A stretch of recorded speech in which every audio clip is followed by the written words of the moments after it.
नमस्कार, आप देख रहे हैं इंडिया न्यूज। आपके साथ मैं अभिषेक पांडे। बुलेटिन की शुरुआत करेंगे और खबरों को रुख करेंगे फटाफट अंदाज में। वाराणसी के दौरे पर प्रधानमंत्री नरेंद्र मोदी। काशी दौरे में प्रधानमंत्री मोदी ने 1475 करोड़ से ज्यादा की सौगात संसदीय क्षेत्र के लोगों को दी। प्रधानमंत्री नरेंद्र मोदी ने रुद्राक्ष कन्वेंशन सेंटर की शुरुआत भी की। प्रधानमंत्री नरेंद्र मोदी ने कोरोना काल के दौरान योगी सरकार के प्रयासों की जमकर सराहना की। पीएम मोदी ने कहा कि कोरोना की दूसरी लहर को यूपी में बहुत अच्छी तरीके से संभाला। पीएम मोदी ने कहा कि कोरोना वायरस के बदलते हुए और खतरनाक रूप ने पूरी ताकत के साथ हमला किया था, लेकिन काशी सहित यूपी ने पूरे सामर्थ्य के साथ इतने बड़े संकट का मुकाबला किया। कोरोना से निपटने में उत्तर प्रदेश के प्रयास उल्लेखनीय हैं। पीएम मोदी ने कहा कि काशी नगरी आज पूर्वांचल का बहुत बड़ा मेडिकल हब बन रही है। जिन बीमारियों के इलाज के लिए कभी दिल्ली मुंबई जाना पड़ता था, उनका इलाज आज काशी में हो रहा है। पीएम मोदी ने कहा कि यूपी देश में अग्रणी इन्वेस्टमेंट और डेस्टिनेशन के रूप में उभर रहा है। कुछ साल पहले तक यूपी में व्यापार कारोबार करना मुश्किल माना जाता था। आज मेक इन इंडिया के लिए यूपी पसंदीदा जगह बन रहा है। पीएम ने कहा कि आज यूपी में कानून का राज है। माफिया राज और आतंकवाद जो कभी बेकाबू हो रहे थे, उन पर अब कानून का शिकंजा है। पीएम मोदी ने कहा कि यूपी में सरकार आज भ्रष्टाचार और भाई भतीजावाद से नहीं, विकासवाद से चल रही है। इसलिए यूपी में जनता की योजनाओं का लाभ सीधा जनता को मिल रहा है। विश्व युवा कौशल दिवस पर प्रधानमंत्री नरेंद्र मोदी ने देश को संबोधित करते हुए स्किल इंडिया मिशन को नए सिरे से गति देने की बात कही है। उन्होंने कहा कि नई पीढ़ी के युवाओं का स्किल डेवलपमेंट एक राष्ट्रीय जरूरत है।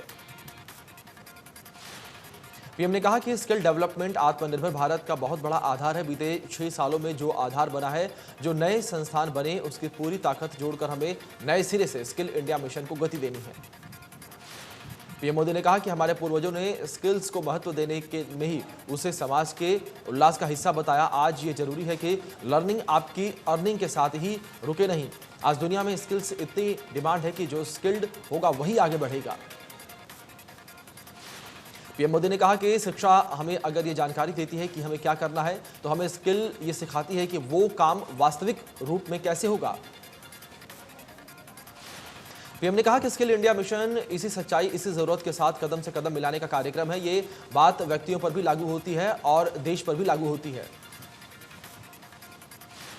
पीएम ने कहा कि बाबा साहेब अम्बेडकर ने युवाओं की, कमजोर वर्ग की स्किलिंग पर बहुत दिया है और आपको बता दें कि आज स्किल इंडिया के जरिए देश बाबा साहेब के इस दूरदर्शी सपने को पूरा करने के लिए भरपूर प्रयास कर रहा है। सीएम मनोहर लाल ने विश्व युवा कौशल दिवस पर युवाओं के आह्वान किया और कौशल विकसित कर रोजगार के आवास प्राप्त करने और नव भारत के निर्माण में महत्वपूर्ण योगदान दें। हरियाणा के राजभवन में राज्यपाल बंडारू दत्तात्रेय ने राज्यपाल पद की शपथ ली। पंजाब और हरियाणा हाईकोर्ट के मुख्य न्यायाधीश रविशंकर झा ने उन्हें शपथ दिलाई। शपथ ग्रहण समारोह में मुख्यमंत्री मनोहर लाल मंत्रिमंडल के सहयोगियों के साथ मौजूद रहे। शपथ ग्रहण समारोह में मुख्य सचिव विजय वर्धन सहित राज्य के तमाम आला अधिकारी भी शामिल हुए। कांग्रेस नेता राहुल गांधी ने एक बार फिर से ट्वीट कर केंद्र सरकार को निशाने पर लिया है। लिखा है कि सदियों का बनाया पलों में मिटाया, देश जानता है कि कौन है ये कठिन और दौर लाया।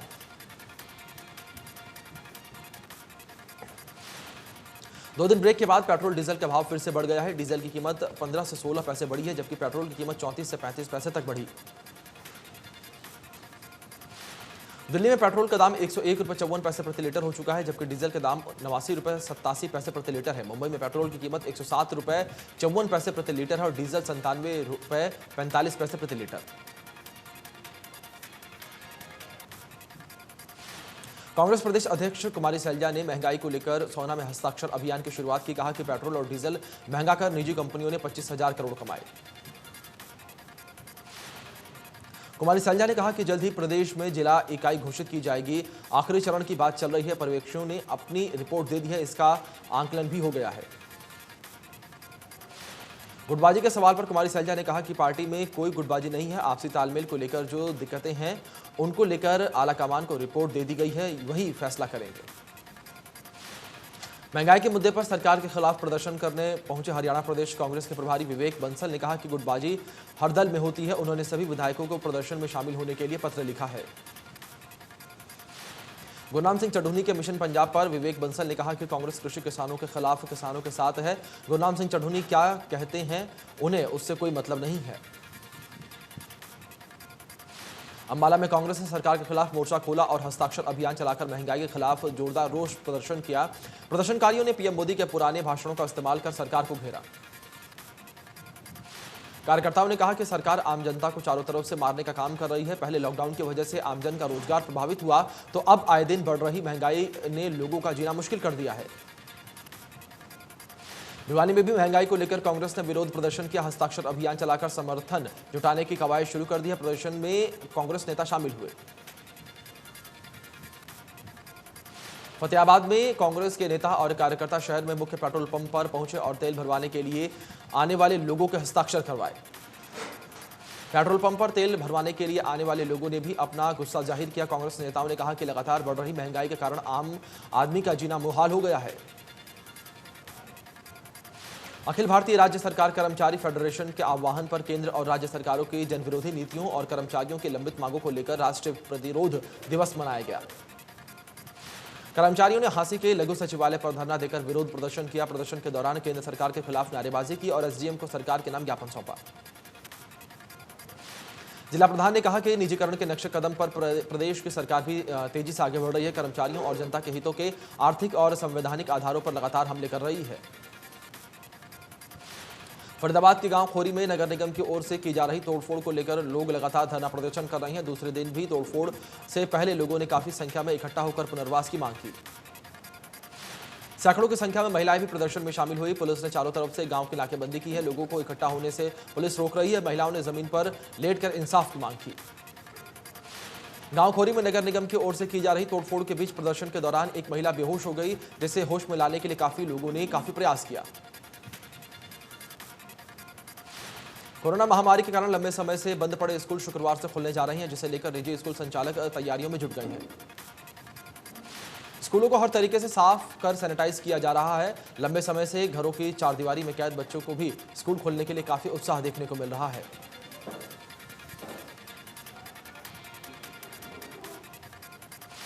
मुख्यमंत्री मनोहर लाल ने पूर्व सीएम हुड्डा के बेरोजगारी वाले बयान पर पलटवार करते हुए कहा कि हरियाणा में बेरोजगारी दर में वृद्धि पर की जा रही है और बयानबाजी झूठी और बेबुनियादी है।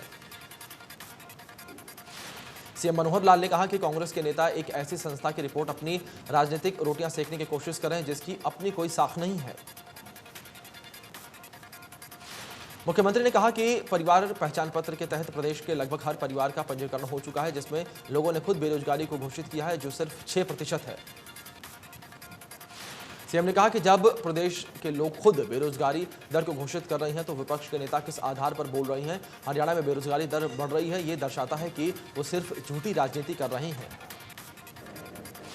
प्रोजेक्ट्स प्रदेश के बाहर जाने पर सीएम मनोहर लाल ने कहा कि जब कोई प्रोजेक्ट मंजूर ही नहीं हुआ, उसके लिए कोई भूमि अधिग्रहण ही नहीं किया गया, तो किस आधार पर विपक्ष के नेता झूठी बयानबाजी कर रहे हैं।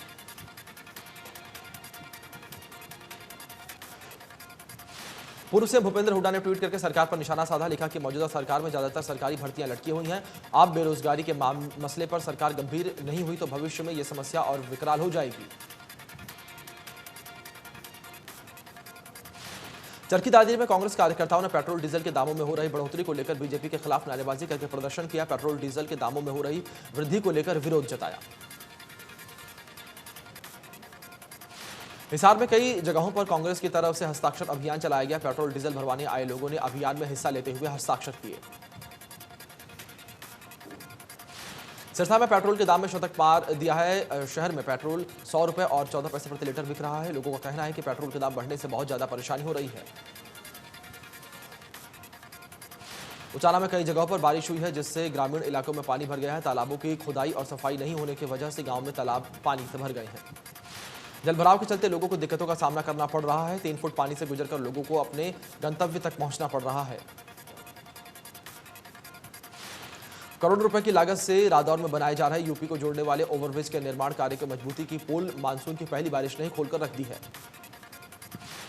केवल मात्र 60,000 क्यूसेक पानी से ओवरब्रिज के साथ बनाए जा रहे पक्के किनारे क्षतिग्रस्त हो गए हैं। यमुना नदी का पानी जैसे जैसे कम होता जा रहा है, उससे ओवरब्रिज में हुए नुकसान के प्रमाण दिखाई दे रहे हैं। डिप्टी स्पीकर गंगवा की गाड़ी पर हुए हमले के मामले में सिरसा पुलिस ने 5 किसानों को गिरफ्तार किया। गिरफ्तारी के विरोध में किसानों ने बाबा भूमण शाह चौक पर धरना दिया। किसानों को विरोध प्रदर्शन को देखते हुए बड़ी संख्या में पुलिस बल की तैनाती की गई। किसान नेताओं का कहना है कि पुलिस प्रशासन हिरासत में लिए गए किसानों को रिहा करे। फतेहाबाद में लघु सचिवालय में कूड़े के ढेर में डीसी के पीए के भ्रष्टाचार से जुड़े जांच के कागजात मिले। सीआईडी विभाग और हिसार रेंज के कमिश्नर ने जांच के आदेश दिए थे।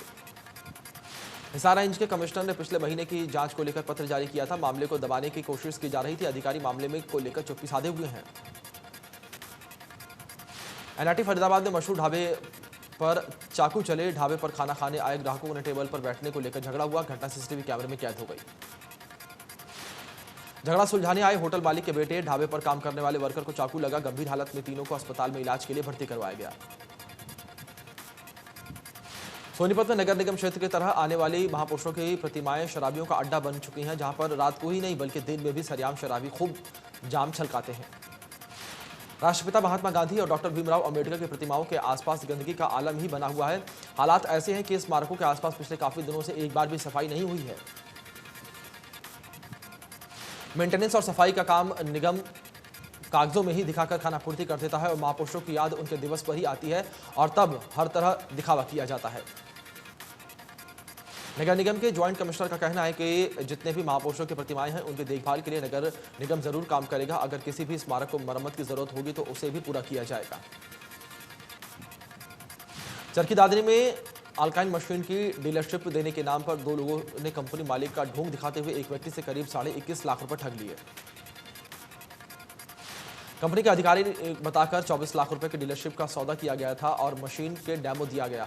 काफी दिनों बाद डीलरशिप और मशीनें नहीं मिली। काफी मिन्नतें करने के बाद 12.5 लाख रुपए लौटा दिए। बकाया मांगने पर जान से मारने की धमकी दी गई। इस बारे में पीड़ित ने एसपी ऑफिस में शिकायत दी। पुलिस ने 2 आरोपियों के खिलाफ केस दर्ज किया। हांसी में चोरों का कहर देखने को मिला है। हुड्डा सेक्टर 6 में एक मकान को चोरों ने निशाना बनाते हुए लाखों रुपए की चोरी की वारदात को अंजाम दिया। चोर मकान के अंदर खड़ी स्कूटी और बाइक भी चुरा ले गए। सूचना मिलते ही पुलिस मौके पर पहुंची और जांच शुरू कर दी। मकान मालिक का कहना है कि करीब 50 लाख रुपए की चोरी हुई है। सोनीपत में सुरक्षा गार्ड न रखने वाले बैंकों के खिलाफ पुलिस प्रशासन सख्त हो गया है। ऐसे बैंकों के खिलाफ कार्रवाई अमल में लाने की बात की एसपी ने कही है। सोनीपत में बैंकों में बढ़ती लूटपाट और एटीएम में चोरी की वारदातों के पीछे बैंकों के सुरक्षा व्यवस्था मजबूत न होने का एक बड़ा कारण बताया जा रहा है। जिले में कई ऐसे बैंक हैं जहां पर सुरक्षा गार्ड तैनात नहीं है।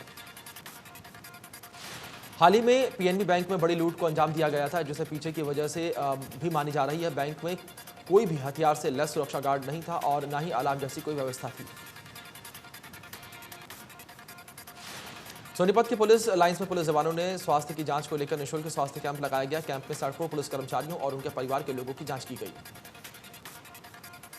कैंप में 100 से भी ज्यादा पुलिस जवानों और उनके परिवार की जांच की जा रही है। कैंप में एसपी खुद पहुंचे और जवानों का हौसला बढ़ाया। कहा साथ ही कि पुलिस के जवान स्वस्थ होकर तभी तो देश की रक्षा करेंगे। कैंप में पुलिस के जवानों का स्वास्थ्य जांचने के लिए कई प्राइवेट हॉस्पिटलों के डॉक्टर्स भी पहुंचे, जिनका पुलिस अधीक्षक और जवानों ने धन्यवाद किया। पलवल हाईवे पर लूट की नियत से ट्रक चालक को गोली मारने वाले 2 आरोपियों को पुलिस ने गिरफ्तार कर लिया है। 2 आरोपी फिलहाल फरार हैं, जिनकी गिरफ्तारी के प्रयास जारी हैं। थाना प्रभारी ने बताया कि मुखबिर की सूचना पर मिली कि ट्रक चालक को गोली मारने वाले 2 आरोपी होंडल में मौजूद हैं, जो कि कहीं बाहर जाने के फिराक में है। टीम बनाकर दबिश दी गई और आरोपियों को काबू किया गया। पलवल के गांव फुलवाड़ी निवासी की मौत मामले में परिजनों ने लघु सचिवालय पर प्रदर्शन करके कार्रवाई की मांग की है। डीएसपी ने परिजनों को समझाकर शांत करवाया और 1 सप्ताह में कार्रवाई करने का आश्वासन दिया। परिजनों का कहना है कि पैसे के लेन देन के चलते युवक की हत्या कर शव बहरौल पुल के पास फेंक दिया गया था, जबकि पुलिस ने दुर्घटना की कार्रवाई कर शव का पोस्टमार्टम करा दिया। सुबह से कैथल में तेज बारिश हो रही है। तेज बारिश से नाले और सीवरेज ओवरफ्लो हो गए हैं और लोगों के घरों में पानी चल रहा है। बरसाती पानी घुसने से जनजीवन अस्त व्यस्त हो गया है। शहरों और गांवों में निकासी व्यवस्था फेल साबित होती दिख रही है। मानसून से पहले की कई तैयारियों के प्रशासनिक सभी दावे बरसात आते ही धुल गए। गांवों में सरपंच का कार्यकाल खत्म होने की वजह से नालों की सफाई नहीं हुई, जिससे पानी की निकासी ठप पड़ी है। नाले ब्लॉक होने की वजह से गलियों में पानी भर गया है। पलवल जिला रेड क्रॉस सोसाइटी और जिला स्वास्थ्य विभाग ने नेशनल हाईवे 19 पर वैक्सीनेशन शिविर का आयोजन किया। गांव अटोहा के पास संयुक्त किसान मोर्चा ने धरना स्थल पर कैंप लगवाया। कैंप में किसानों को कोवैक्सीन और कोविशील्ड की डोज लगाई गई। संयुक्त किसान मोर्चा के सदस्य रणबीर सिंह चौहान के मुताबिक धरनास्थल पर सभी किसानों ने टीका लगाने की अपील की गई। पलवल में रोडवेज कर्मचारी लापरवाह नजर आ रही हैं तो बस में बैठने वाली सवारियां भी कोरोना नियमों का पालन नहीं कर रही हैं। बस के अंदर बैठने वाली सवारियां सोशल डिस्टेंसिंग की पालना नहीं कर रही हैं, ना ही बस में बैठने से पहले उनकी थर्मल स्क्रीनिंग की कोई व्यवस्था की गई है। देश में कोरोना की दूसरी लहर पर लगी लगाम। एक दिन में सामने आए कोरोना के 41,775 नए मामले। कुल मरीजों की संख्या 3 करोड़ 9 लाख के पार। देश में एक दिन में 578 से ज्यादा मरीजों की मौत हुई है। अब तक कोरोना से 4,12,000 लोगों की जान जा चुकी है। केरल में कोरोना जमकर कहर बरपा रहा है। एक दिन में सामने आए कोरोना के 15,637 नए मामले। 128 लोगों की हुई मौत। कर्नाटक में कोरोना की दूसरी लहर पर लगी लगाम। 24 घंटे में मिले 1,990 नए केस। 45 लोगों की हुई मौत। तमिलनाडु में 24 घंटे में मिले 2,458 नए मामले। राज्य में अब एक्टिव केस 30,600। महाराष्ट्र में एक दिन में मिले 8,602 नए केस। 24 घंटे में 170 लोगों ने कोरोना से गंवाई अपनी जान।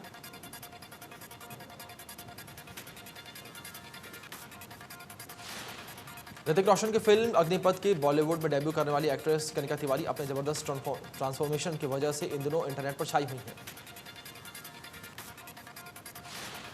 आमिर खान की मोस्ट अवेटेड फिल्म लाल सिंह चड्ढा की शूटिंग इस समय लद्दाख में चल रही है। वहां पर लोगों ने लाल सिंह चड्ढा की टीम पर आरोप लगाया कि टीम ने लद्दाख में प्रदूषण फैलाया।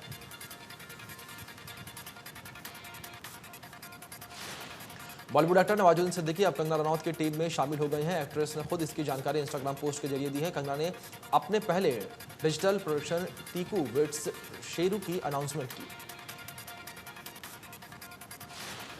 सोनू सूद के 7 साल के नन्हे फैन ने एक्टर को फिल्म से पिटता हुआ देखकर अपने टीवी ही तोड़ डाला। घटना तेलंगाना के संगारेड्डी की है। तेलुगु न्यूज चैनल ने इसकी क्लिप सोशल मीडिया पर शेयर की।